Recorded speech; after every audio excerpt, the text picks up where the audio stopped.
Deadline Special. Ivica Zubac is on his way to the Indiana Pacers. Shams Charania has more. Shams, what can you tell us?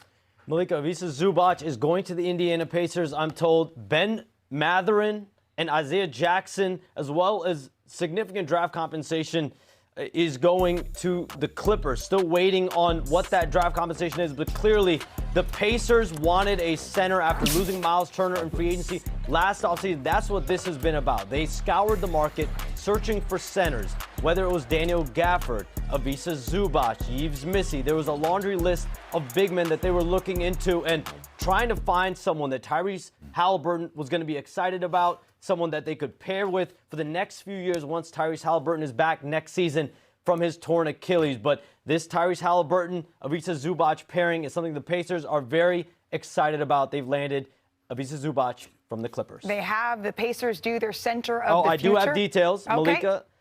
It's Ivica Zubac and Kobe Brown for 2 first-round draft picks from the Pacers and 1 second-round pick. The first, one of the first is in 2029. It's unprotected from the Pacers. And then there's another one from this year that does have protection. All right. Wow. A lot of picks flying around in this deal as well. Shams, thank you very much for that insight. We'll let you get back to work. Brian, this deal is so much bigger than just Ivica Zubac headed to the Pacers. First off, the Pacers get their replacement for Miles Turner. They've been working on that for a while. Second off, Zubac just went kind of for more than Anthony Davis went for. That's another topic. All right, here's what I think is important. Number one, the Clippers appear to be in a significant retooling.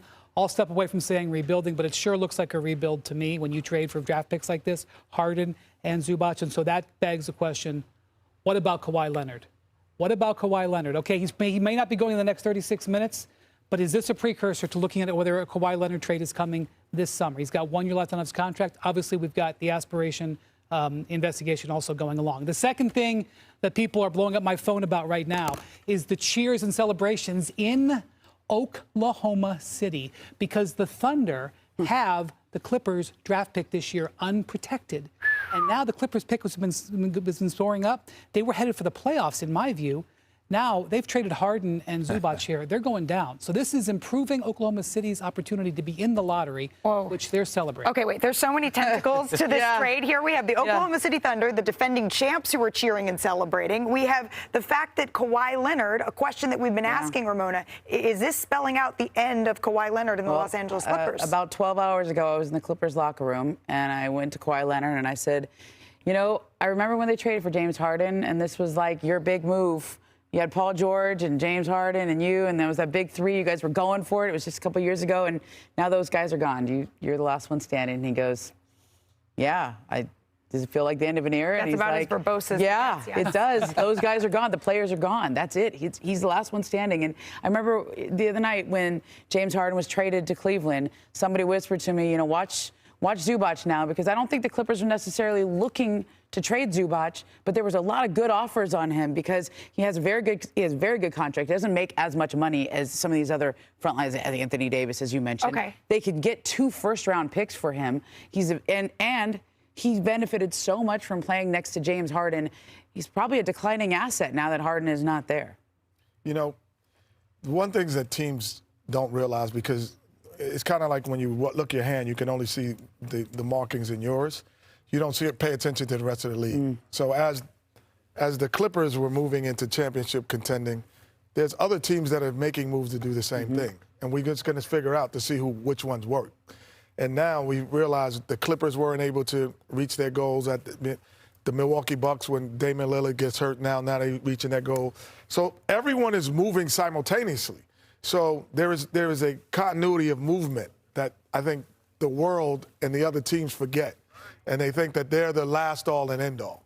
Well, and I think it's a great pickup, by the way, for Indiana. Obviously, this has been a really tough year for Rick Carlisle and company after making the NBA Finals. Halliburton recovering from the injury. But if he has a partner and Zoo, that's a great big man and a center that they can build with for years forward. And a very good 3-year contract, less than $20 million a year. Excellent value.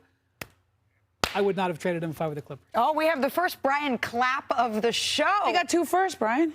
They had no first, like forever. They all go to Oklahoma City. They now have 2 firsts. Well, let's head back to the West here on our NBA Today. All right, Cleveland. They bolstered their backcourt, swapping Darius Garland for James Harden, also dealing DeAndre Hunter in a three-way deal that brought back Dennis Schroeder, Keon Ellis. So, Janae, Danny, let's check in the film room. How is this team going to fit together? Welcome to our NBA trade deadline film room. I love it here because we've got the biggest board ever. And I'm not going to lie, James going to Cleveland sort of was not on my bingo card, Danny. Mine either. At first, I was like, what the hell's going on? But, I mean, now it's starting to make sense. As it's settled in, I like it. It's a good move for them. It is. Let's check out their new lineup because shock me or stop me if you've ever heard this before. James Harden leads the NBA in total isolations. Now they have another guard in their lineup as we zoom in here on James Harden. I'm really excited about this. Let's start, though, as we dive into the tape with the pick and roll because James is a master when it comes to this aspect. You set good screens like John Collins does right here. He is so good that he attracts so many double teams, more than Darius Garland. But what's his signature move? Step back. Yeah, he should have patented that. But look at him, one-on-one in isolation. But two step backs. Exactly, Danny. A 1-2 step. But this is what separates him, his ability as a facilitator. Can you walk me through this play and this pass, Danny? Yeah, I mean, he is the system, and there's a reason why. He can draw two, draw three. They have a great setup for him. Pick and roll, so much attention. That behind the back pass, wide open floater for Zoo. He's going to have a lot of food on plates for these big men, Yes. Evan Mobley and Jared Allen. They can eat tonight, like when they get there. Yeah, absolutely. Speaking of the big men, Evan Mobley, Jared Allen, they are absolutely going to thrive with a guy like him. He plays great with bigs.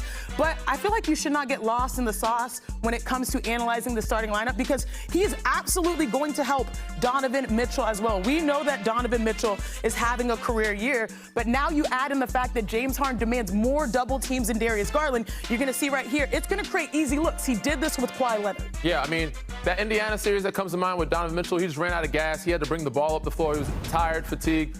James Harden could play point guard, take some off his plate, draw two, as he always does, because he has that gravitational pull, and get open looks, not only for Donovan Mitchell, but everybody else in company on that team. As you can see, 2-3 guys, wide open corner. He's one of the best in the business at making this pass. Finding cross-court passes, open shooters, easy wide open knockdown shots for everybody in Cleveland. Is that called the hockey assist? But us basketball players, we call it swing action. James Harden, we got a Clippers fan. I don't know if he's still in mourning because now he's in Cleveland. But I'm excited to see what James Harden does as a member of the Cavaliers. And I feel like this offense will go all the way up. Questions about the defense, but nonetheless, this is a team that has championship expectations the second half of the season, Malika. I'm loving this film room edition, Danny and Janae. Thank you very much for that breakdown. Mark, you were in the Cavaliers locker room last night. You had a chance to actually talk to the team about how they're feeling about these moves. What did they say? Well, respectful to the guy that left that they all love. They're excited. They're really, really excited. Yeah, 6 weeks ago, when the first conversations came about James Harden, Donovan Mitchell was aware of him, and he kind of filed it away. He didn't think anything was going to happen. This is actually somebody that Donovan knows. They worked out with Chris Paul and James Harden early in his career when he was with the Jazz, made Adidas trips with him, but didn't think it was going to happen, and then boom, it did. Donovan told me he talked to James 2 days ago. He's going to talk to him today. This ain't going to be Shaq and Kobe. He's super excited to play with him. They both talked about how they need each other to win. He was impressed how James Harden knew their roster inside and out. They talked about how they were going to work together. And Donovan tells me he's just going to keep squeezing his brain and learn from him. Donovan's having an MVP year, but he said there's so many little things that James does that I could get better at that I'm going to do. I also talked to Jared Allen and Evan Mobley. And Coach, you know this. Kenny, you know this.